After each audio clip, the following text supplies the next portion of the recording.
আমরা ঈদের কেনাকাটা নিয়ে ব্যস্ত আর কবরবাসীরা জাহান্নাম নিয়ে চিন্তিত। এই রমজানে কবর আযাবকে বন্ধ রাখা হয়েছে। এই রমজান মাসে কবরবাসীরা জাহান্নামে যারা ছিল, জাহান্নামের আযাব যারা ভোগ করছিল, আল্লাহ পাক রব্বুল আলামিন তাদেরকে একটু স্বস্তি দিয়েছেন।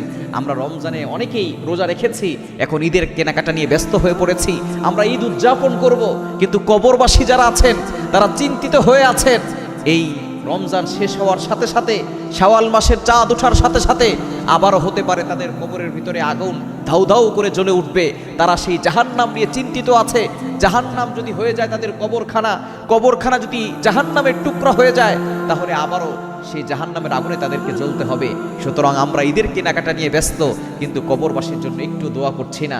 শেষ দশকে কবরবাসীর জন্য একটু দোয়া করেন। আপনার প্রতিবেশী যারা দুনিয়া থেকে বিদায় নিয়েছেন, আপনার দাদা, আপনার দাদি, আপনার নানা, আপনার নানি, আপনার মা বাবা যারা কবরবাসী হয়ে গেছেন, তাদের জন্য একটু দোয়া করেন। আল্লাহর কাছে রমজানে দোয়া করে বলেন, আল্লাহ এই রমজানে তাদের গুনাহ খাতাগুলো তুমি ক্ষমা করে দাও।